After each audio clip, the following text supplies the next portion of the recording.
Hello everyone, welcome to MBBS classes. Myself Dr. Hanifa.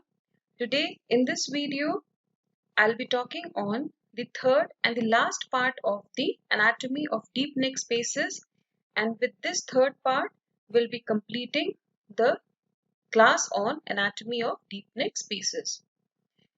So as you all know by this time that the deep neck space is formed by the different layers of the deep cervical fascias, which are investing layer, pretracheal fascia, carotid sheet, and the prevertebral fascia. So this is the infrahyoid section of the neck and this is the suprahyoid section of the neck. In the part 1 class on anatomy of deep neck space, we have covered the spaces of the facial region like buccal space, canine space, masticator, and the parotid space. So to look for the spaces, kindly go through this video. Then in the part 2 section, we have discussed about the sublingual, submental, submandibular space and the peritonsillar space. So to know about these spaces, please go through the anatomy of deep neck space part 2. Today we'll be talking on parapharyngeal space, pretracheal space, retropharyngeal space and the carotid space, and lastly the prevertebral space. So it is seen that the tissue spaces below the level of hyoid bone are the pretracheal space and the retropharyngeal danger space, carotid and the prevertebral space. Then the parapharyngeal space, it has two components. One component is above the level of hyoid and another component is below the level of hyoid. We'll see as we proceed with the class. Now let us discuss about the first space for the today's class. It is the pretracheal space. Pretracheal space, it is the space which lies behind the pretracheal fascia. If you see here, this is the trachea and this is the thyroid gland. The pretracheal space here is outlined by the blue colored fascia. If you see here, this is the sky blue colored fascia. So the pretracheal space, it is the space between the pretracheal fascia and the strap muscles, and it lies in front of the esophagus. So if you see here, this is the pharynx and here is the esophagus. So if we look into the cross section of the neck, the pretracheal space, this is the pretracheal fascia, which as you all know, it surrounds the viscera of the neck, that is the thyroid gland, trachea and the esophagus. But the pretracheal space, it lies in front of the interior wall of the esophagus. So if you see here, this is the interior wall of the esophagus and it limits the posterior boundary of the pretracheal space. Superiorly, it is limited by the attachment of strap muscles to the thyroid cartilage. So as you all know, in front of the pretracheal fascia are the strap muscles which are enclosed by the investing layer of the deep cervical fascia, and these strap muscles, they are attached to the thyroid cartilage of the larynx, and this forms the superior limit of the pretracheal space. Inferiorly, the pretracheal space, it extends into the interior portion of the superior mediastinum at say around a level of T4 level. Now, if we see the radiological aspect of the pretracheal space, it is represented by the anterior visceral space. So, this is a axial section of the neck. You can see here, this is the thyroid cartilage that is forming the framework of the larynx, and on the top of it lies on the anterior part lies the thyroid gland. So, the anterior cervical space is represented by a portion of the pretracheal space between the strap muscles fascia and the fascia of the thyroid gland. So here you can say this is the thyroid gland and it is lined by the pretracheal fascia, and the anterior visceral space is here. It is represented by this yellow colored space. If you see, the posterolateral aspect of the anterior cervical fascia is related to the carotid sheath. So these are the great vessels. This is the carotid artery. So it is posterolaterally, anterior cervical visceral space is related to the carotid space. And this anterior cervical space, radiologically, it is an important landmark for the transverse neck images.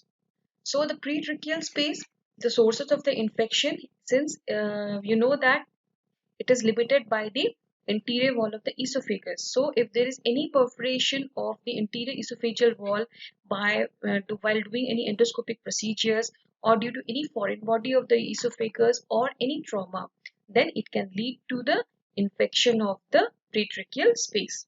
Our next space for today's class is the carotid space. So the carotid space, if you remember, definitely it will be here in this compartment which is ensheeted by the carotid sheet.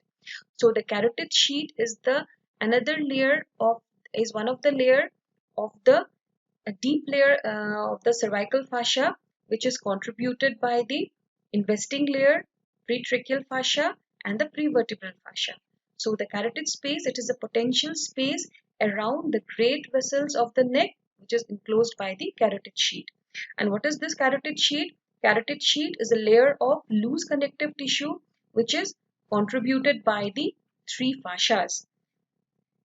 The three fascias being again investing layer, pretracheal fascia, and the prevertebral fascia. Now, if we see the limits of the carotid space, superiorly it is limited up to the hyoid bone and inferiorly up to the root of the neck. Why it is so? Because it is seen that the connective tissue of this fascia, which is forming the carotid sheet, it is adherent to the vessels at the superior level, at the level of hyoid, and at the inferior level, at the level of root of the neck. So because of this, the clinical importance is that if there is any infection of the carotid space, most likely in most of the cases, it is often restricted in the dimensions.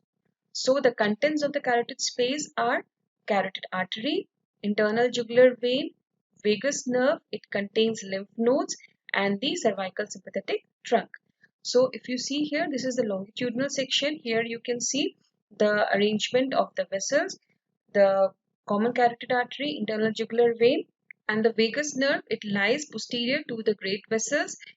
In the front lies the ansa cervicalis, which is outside the carotid sheet, and the cervical sympathetic trunk is attached to the posterior aspect of the carotid sheet. Now, let's see the sources of infection from where the carotid space may be involved.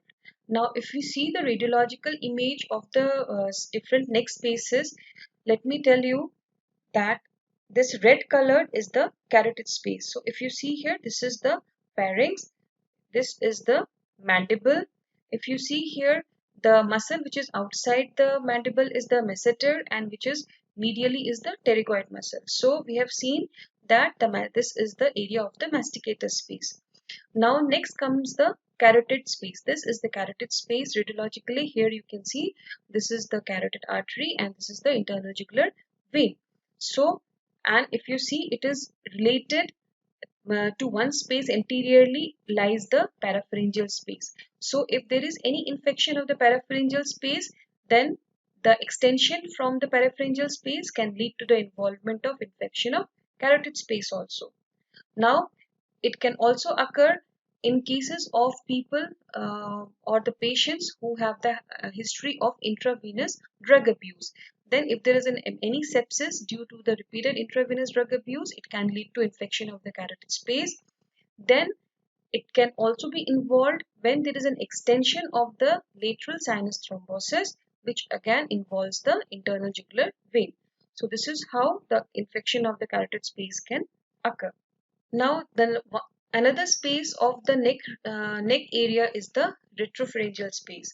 So this retropharyngeal space, it is continuous inferiorly with the retrovisceral space. So we call it retropharyngeal space when it is in the area of the neck, and in beyond the area of the neck, in the area of thorax, it is called as the retrovisceral space.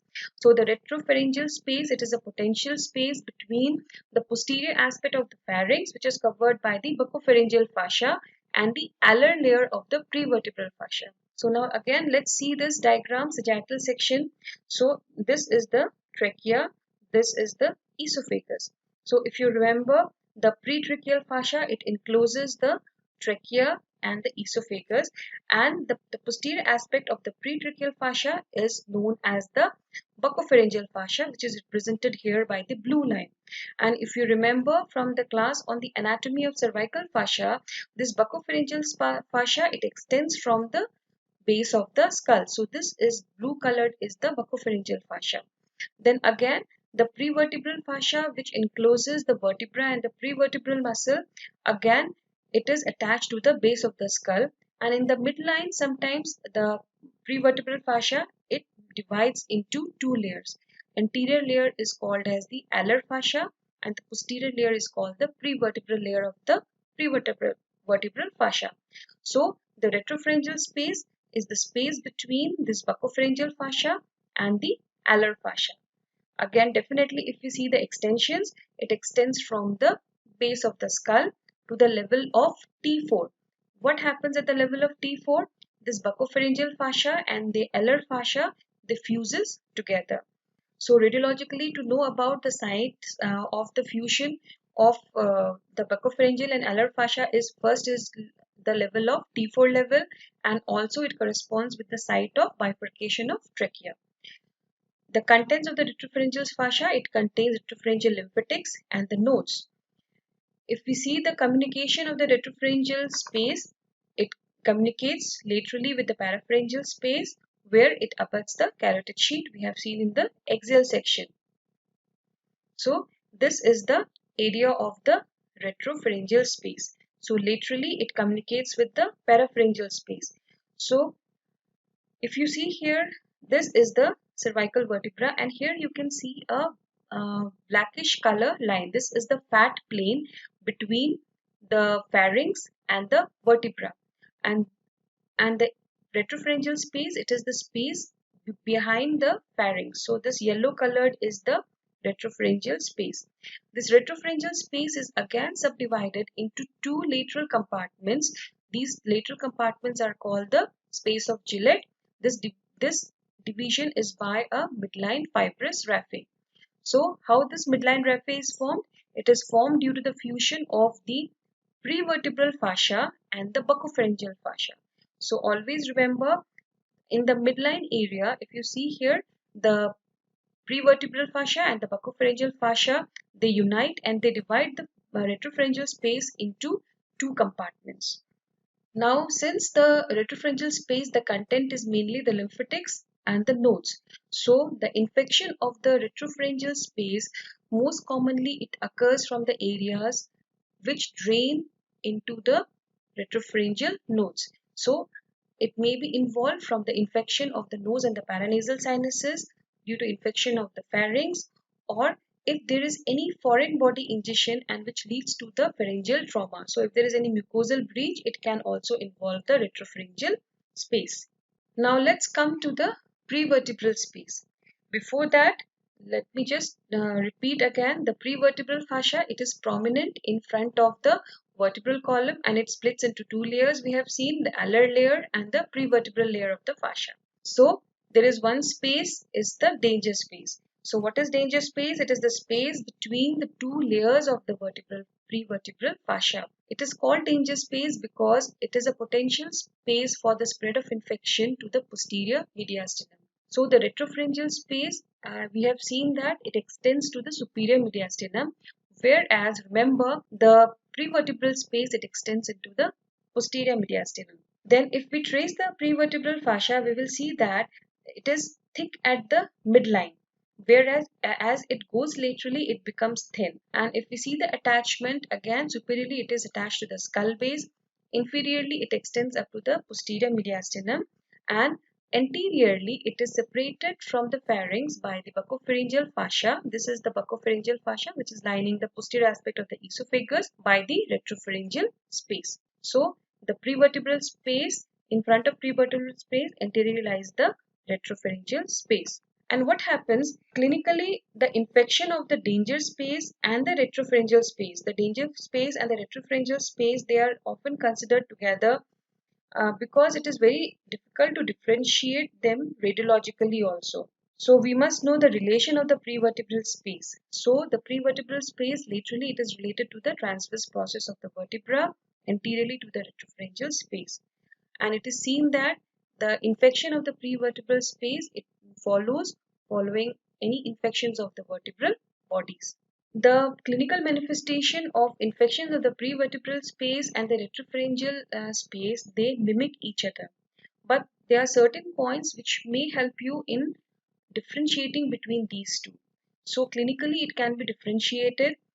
So the prevertebral space infection, it produces a midline bulge, whereas the retropharyngeal space, it produces unilateral bulge because it is divided into the two lateral spaces of Gillette by the midline raphe. Then radiologically also you can differentiate in the CT scan, although it is difficult. Suppose if an infection extends up to the T4 level, then there is a possibility that it may be retropharyngeal also, it may be prevertebral also. But if there is any extension of infection below T4 level, it suggests the involvement of danger space, because danger space, it extends into the posterior mediastinum. The last space for today's discussion is the parapharyngeal space. So from the name itself, you can make out parapharyngeal means the space which is lying by the side of the pharynx. It is also called by the other names lateral pharyngeal space, pharyngomaxillary space, pterygomandibular space, because it is related in the suprahyoid region with the pterygoids and the mandible. Then pharyngomasticator space. If you see the shape is like an inverted pyramid. So this is a coronal section showing the parapharyngeal space. It extends from the skull base to the hyoid bone. Now let's look into this diagram. So this is a coronal figure. Here you can see the mandible with the two muscles, masseter laterally and the medial pterygoid medially. Then this is the tonsil area. This is the pharynx area. So this is the tonsil, then definitely this will be pharynx, and the parapharyngeal space is lateral to the pharynx. That's why it is called as the lateral pharyngeal space. So this is the muscle, superior constrictor muscle, which is outlined by the buccopharyngeal fascia. If you see here, this is the tensor veli palatini muscle. So this tensor veli palatini muscle, it is attached to the eustachian tube. This is the eustachian tube. If you see here, inferiorly it is limited up to the hyoid bone. Then this is the submandibular gland. Why we need to know about these associated nearby landmarks? Because the parapharyngeal space, it has two compartments, prestyloid and the poststyloid compartment. The prestyloid compartment is limited up to the hyoid bone. So the boundaries of the parapharyngeal space, if we see medially, are the superior constrictor muscle and the pharyngobasilar fascia. Laterally, it is limited by the ramus of the mandible. Posteriorly, if we see here, this is an axial section showing the parapharyngeal space. So if you see this diagram, this is the tonsil, which is surrounded by the superior constrictor muscle, this one. And as we go laterally, this is the mandible. So you can see here, this is the area of the retropharyngeal space, and posterior to it will be the prevertebral space. So the parapharyngeal space, posteriorly it is related to the prevertebral muscle. The parapharyngeal space is divided by the styloid process and the associated fascia of the tensor veli palatini muscle into two compartments. The compartments are prestyloid and the poststyloid. So if this is a line you can see, which is showing the prestyloid compartment of the parapharyngeal space and the poststyloid compartment.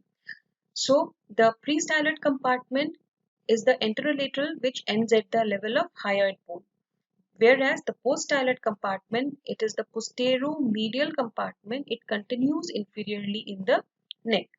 If we look into the contents of the prestyloid compartment, it contains the pterygoid muscles, tensor veli palatini muscle, fat, internal maxillary artery, maxillary nerve, and this tail of the parotid is also included in the prestyloid compartment. Whereas the poststyloid compartment it contains the vessels, carotid artery, internal jugular vein, cervical sympathetic chain, and the lower four cranial nerves. Now, if we see the relations of the parapharyngeal space with the other spaces, radiologically, if we see, this is the parapharyngeal space, which is, or you can say the lateral pharyngeal space, this is the pharynx, which is lying lateral to the pharynx. So this is the masticator space.